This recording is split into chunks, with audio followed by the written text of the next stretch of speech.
صوفیہ نور بخشیہ سلسلہ کے روحانی پیشوا رستم علی نے مطالبہ کیا ہے کہ army chief general Syed Asim Munir نے جس طرح صوفیہ نور بخشیہ مسلک کو علماء و مشائخ کانفرنس میں بلا کر نمائندگی دی ہے، اسی طرح اسلامی نظریاتی کونسل اور مرکزی رویت ہلال کمیٹی میں بھی نمائندگی دی جائے۔ اسلام آباد سے یہ رپورٹ۔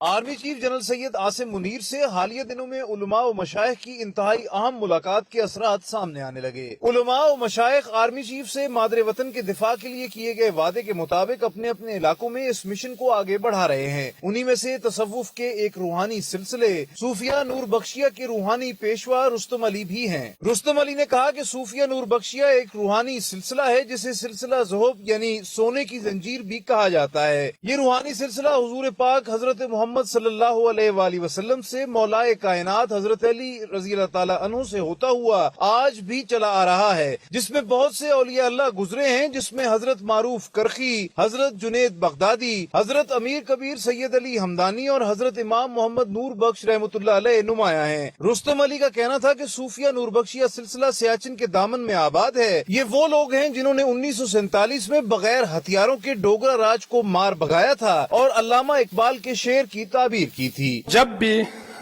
سرحد پر بارڈر پہ پاک انڈیا کشیدگی ہوئی، پاک فوج کے ساتھ ہم نے بھرپور تعاون کیا، جانی قولی فعلی، اور انشاءاللہ تعالی ہمارا عزم ہے، ہمارے ایمان ہے، جب بھی پاکستان کے لیے ضرورت پڑی ہم اپنا سب کچھ قربان کرنے کے لیے تیار ہیں۔ رستم علی کا کہنا ہے کہ ہمارے ہر قبرستان میں 3-4 شہداء کی قبریں نظر آئیں گی جن پر پاکستان کا پرچم لہرا رہا ہے۔ اسٹیبلشمنٹ نے اور چیف صاحب نے جو قدم اٹھایا قابل تحسین ہے، یہ وقت کی ضرورت تھی، اور تمام علماء کرام اور مشائخ نے آرمی چیف صاحب کو بھرپور ساتھ دینے کا وہاں وعدہ کیا۔